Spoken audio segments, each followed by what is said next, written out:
Mumbai art गाला अपने पूरे शबाब पर था। Lights sparkled of champagne flutes.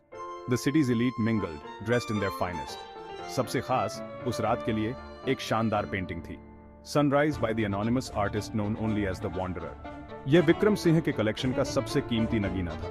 निशा, ये पेंटिंग देखो। आदित्य, ये कलर्स, द ब्रश स्ट्रोक्स, ये तो मन मोह लेता है। आदित्य, मुझे समझ नहीं आ रहा निशा, लेकिन कुछ तो गड़बड़ लग रही है। भीड़ में दो लोग सबसे अलग दिख रहे थे। नुक्ताचीन नजरों वाली आर्ट क्रिटिक निशा पेंटिंग को बड़ी गौर से देख रही थी। उनके बगल में इंस्पेक्टर आदित्य सुरक्षा के इंतजाम देख रहे थे। जैसे जैसे गाला आगे बढ़ता गया, किसी ने भी कोने में एक परछाई को हिलते हुए नहीं देखा। किसी ने उस शख्स को नहीं देखा जो गार्ड्स को चकमा देकर अंदर घुस गया।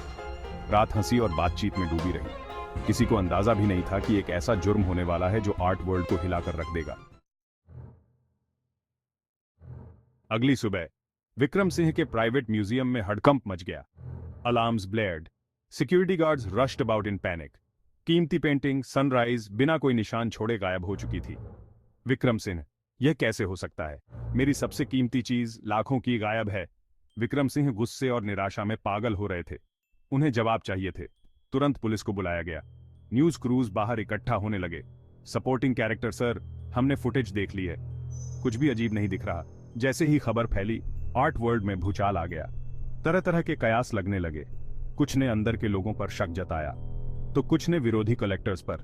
निशा, ये समझ में नहीं आता। मैंने सनराइज को बहुत करीब से पढ़ा है। इस चोरी में कुछ तो गड़बड़ है। निशा को यह खबर सुनकर सदमा भी लगा और उत्सुकता भी। उसे यही लग रहा था कि इस कहानी में कुछ तो और है। उन्हें क्या पता था कि वह धोखे और खतरे के जाल में फंसने वाली है। इंस्पेक्टर आदित्य घटनास्थल पर पहुंचे। यह कोई मामूली चोरी नहीं थी। जैसे ही उन्होंने खाली दीवार का मुआयना किया, उनकी तेज नजरों ने कुछ देखा। आदित्य, सब लोग ध्यान दें, मुझे सारे फुटेज और गाला में आए हर शख्स की लिस्ट चाहिए। उन्होंने व्यवस्थित तरीके से जांच शुरू की, लेकिन जितना ज्यादा वह खोजबीन करते, उतने ही ज्यादा उलझते जाते। जबरदस्ती घुसने के कोई निशान नहीं थे। ऐसा लगता है जैसे पेंटिंग हवा में गायब हो गई हो। आदित्य की रेप्यूटेशन उनके आगे आगे चलती थी। वो इम्पॉसिबल केसेस सॉल्व करने के लिए जाने जाते थे, लेकिन यह मामला उनकी काबिलियत को भी चुनौती दे रहा था। उन्हें मदद की जरूरत थी। उनका ध्यान गाला में मिली आर्ट क्रिटिक निशा की तरफ गया। मैं इस पर लगा हुआ हूं। हम इस मामले की तह तक जाएंगे, चाहे कुछ भी क्यों ना हो जाए। निशा आदित्य के ऑफिस में बैठी थी और उनके दिमाग में कई बातें घूम रही थी। उन्होंने क्राइम सीन की फोटोज को ध्यान से देखा था। कुछ तो गड़बड़ लग रहा था। निशा, इंस्पेक्टर, अगर चोरी हुई पेंटिंग असली सनराइज ही ना हो तो? आदित्य, क्या मतलब है आपका? निशा, मैंने उस पेंटिंग को बरसों तक पढ़ा है। जो पेंटिंग गाला में थी, उसमें कुछ तो अलग था। The brush strokes, the colour palette, यह हूबहू तो थी, पर बिल्कुल परफेक्ट नहीं। आदित्य पीछे झुक गए। उनके दिमाग में कई विचार दौड़ रहे थे। अगर निशा सही थी तो यह सब कुछ बदल देता है, लेकिन इससे और भी सवाल खड़े होते हैं। नकली पेंटिंग किसने बनाई थी और असली सनराइज कहाँ है? आदित्य, और बताइए निशा, हमें इसका पता लगाना होगा।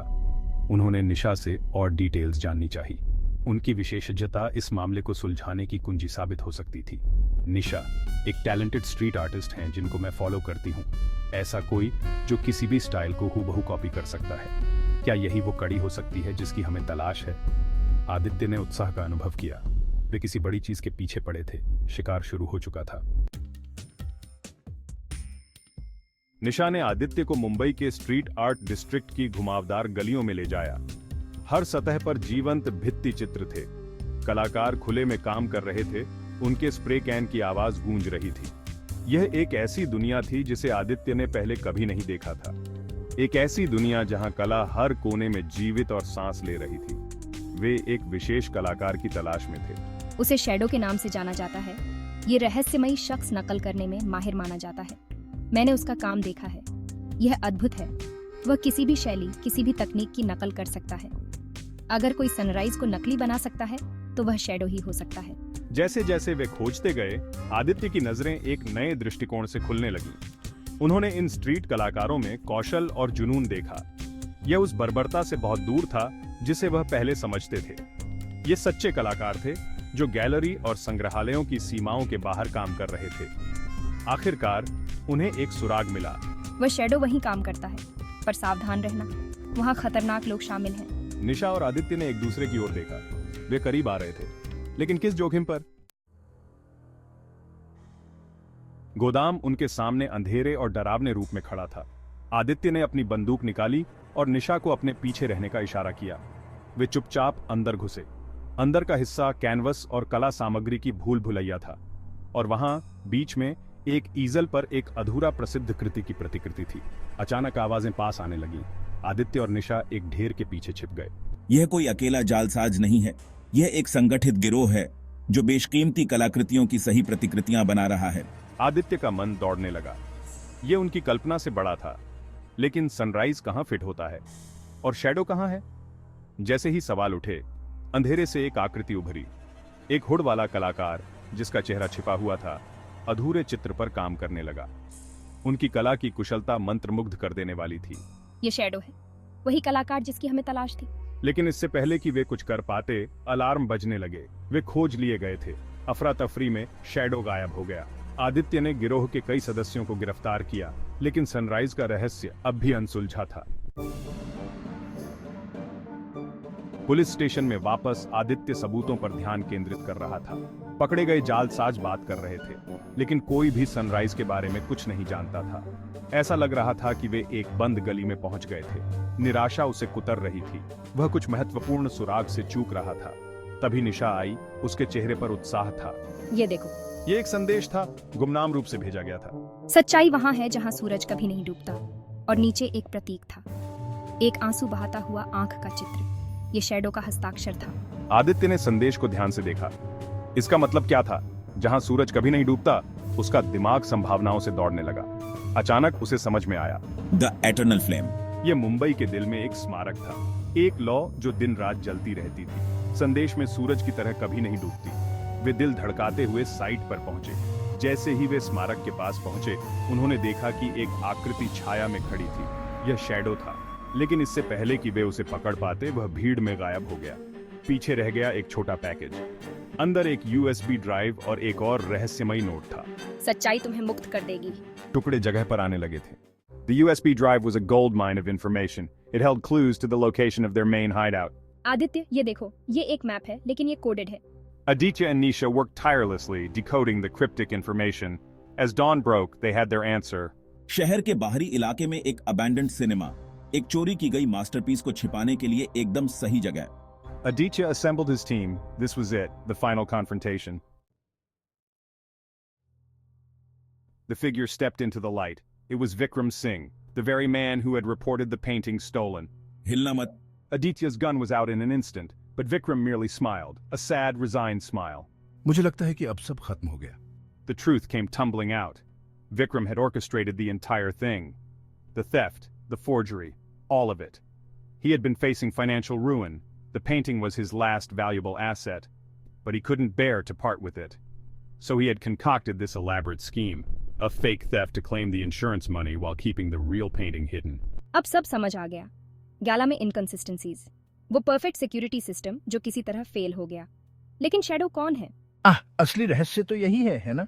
As if on cue, a panel in the wall slid open. A figure emerged. The hood fell back, revealing a face that made Nisha gasp in shock. It was a face she knew well, a face that had been hiding in plain sight all along. The true identity of Shadow was about to be revealed.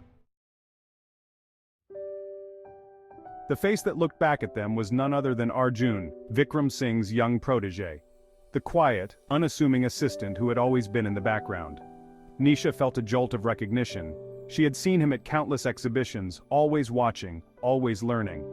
It all made sense now. मैंने बचपन में ही नकल करने की अपनी प्रतिभा को खोज लिया था।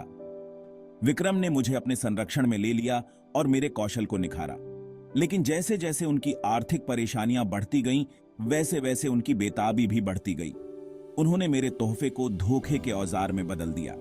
The story unfolded like a twisted fairy tale. Arjun had created the forgery, perfect in every detail. He had also orchestrated the theft using his intimate knowledge of the security systems. But as the scheme progressed, his conscience had begun to gnaw at him. The anonymous messages, the clues, all had been his doing. यह कुटिल प्रतिभा की कहानी है, गलत दिशा में गए मार्गदर्शन की, लेकिन यह मोचन की कहानी भी है। Arjun had chosen to expose the truth, even at great personal cost. As the young artist finished his tale, a heavy silence fell over the room. The final piece of the puzzle had fallen into place. The art world reeled from the revelations. Vikram Singh faced serious charges. The forgery ring was dismantled. For Arjun, a different path lay ahead. His talent would now be put to better use. Nisha helped him channel his skills into legitimate restoration work. Museums sought his expertise not as a forger but as a preserver of art. It was a long road, but one he walked with determination,